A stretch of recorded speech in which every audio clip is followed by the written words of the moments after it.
Hey guys, back for another review. This one's not horror related, and I don't have the disc. I borrowed it from a neighbor. I'll probably pick it up though. I liked it quite a bit. It's called Now You See Me, and it deals with a bunch of magicians, which I thought was and done really well. It stars Woody Harrelson, not necessarily in this order. What's his name there? Jesse Eisenberg, who always annoys me, but suitably so, I guess. He's supposed to be annoying in most of his roles, and he's annoying in this one. Isla Fisher, who I find very attractive, as I'm sure most men do. Why wouldn't you? Mark Ruffalo of Hulk fame, a recent Hulk fame. Who else is in there? Morgan Freeman, isn't it? And somebody else who I don't know, but he played one of the four horsemen in this. Basically, the movie starts out, and you've got these four magicians, each doing their own thing. Woody Harrelson is a mentalist. He can seemingly read minds. Part of it is who knows what. Part of it is attention to detail. Part of it is kind of having a sense of kind of how to approach people, I suppose. But he does quite well with it. Anyway, Eisenberg is more of a sleight of hand guy, illusionist. More sleight of hand, though, than illusion. Isla Fisher is illusion, period. An interesting scene with her is when she's trying to get out of handcuffs in this giant water bath. And above her, suspended, is with 60 seconds till it opens, is a container full of piranha fish. And in a very visual manner, she takes off her outer dress and just has on a bathing suit finally, and of course the crowd cheers as she's lowered in, and 60 seconds later she's still trying to open the thing up and panics, and they come with a hatchet and try to open it, and meanwhile the fish drop into it and all blood churns up from this thing. Well, of course it's an illusion, but I'm not spoiling much other than that was a pretty cool moment in the film early on. So each one has their own things. The actor whose name escapes me, and I can't look on the box to tell you who it was, he's a younger magician, kind of idolizes the Eisenberg character in particular, but all of them to some extent. He is kind of no lock can stop him. He's a pickpocket, that type of thing. He's got that kind of sleight of hand, I guess, and able to pick the locks. So, yeah, it was a great beginning.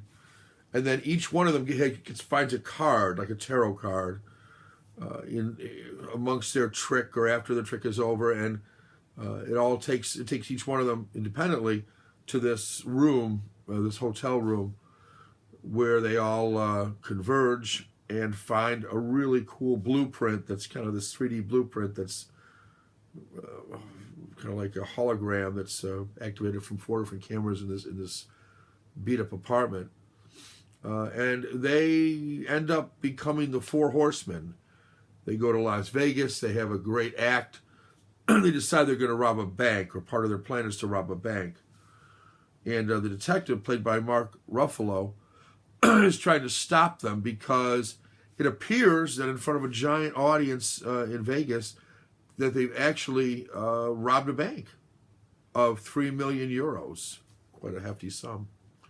And Morgan Freeman plays a kind of a debunker of magicians. Some years ago, he had debunked a very famous magician, and he used to be a magician himself, apparently not a great one, but adequate. He left the profession to go ahead and show how tricks were done, show how different people did their tricks, and made a living out of doing that. And he's in this movie kind of as a foil, I guess, to the Four Horsemen, our four heroes, and in some ways helping Mark Ruffalo, the detective, he's an FBI guy, Ruffalo, trying to figure out how this money got stolen, what these guys are up to, and in some ways kind of shaking his head at Ruffalo and saying, you know what the hell you're doing, you're behind the times here, they're playing you. And at one point Eisenberg says, we're only going to let you be where we want you to be. When you think you caught us, we're 3 steps ahead of you. When you finally caught up to us, we're behind you.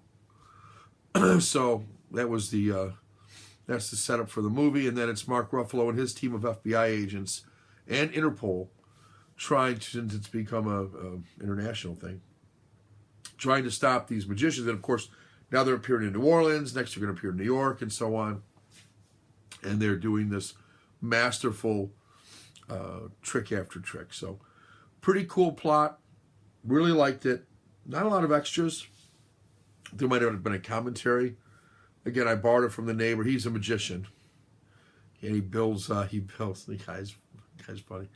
He builds these cabinets and stuff, disappearing cabinets.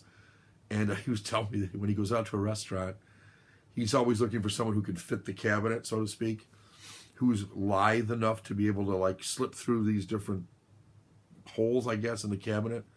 So you need to be able to put your knees up to your chin and shimmy around. And he said he found a waitress that was perfect. He and his wife went out to lunch or something. He gave her his card and said, if you want to come over to the house, I think you'd fit into my box. And I said to my wife, are you fucking kidding me? He actually thinks that's a good thing. But like someone's going to say, oh, of course I'll come over and try to get into your box, sir. How about I come over at midnight? Anyway, the guy's funny. He's a carpenter. He's got a big workshop. Anyway, he loaned me the movie. He's an interesting character. His name is Max. I may tell you more about Max down the road. Max is the guy in the neighborhood that when you see him coming, all the neighbors are like, ooh. He doesn't work. He's on disability apparently from something. And so my wife especially will like quickly come into the house because Max can tie you up for an hour with a conversation easily about just about any topic. And seeing that he's off work, he's got all sorts of time on his hands. So he showed my boys his workshop, his carpentry workshop. I have not had the privilege or honor of visiting this, but then again, I'm usually pretty matter of fact when I come in the house. It's like, okay, I'm going, get in the house, getting out of work, doing my thing. But he found out I liked movies, and so he loaned me this movie, and I really did enjoy it. Anyway, guys, yeah, that was the review of Now You See Me with a stellar cast, and I'd recommend it. It's one that I think is a good movie.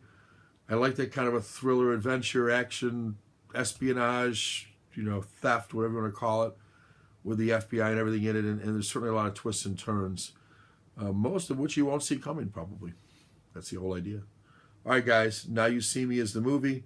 Sorry I didn't have it to a visual to hold it up, but I want to give it back to him because I get the idea he's kind of anal about this kind of stuff. So that's it, guys. Take care.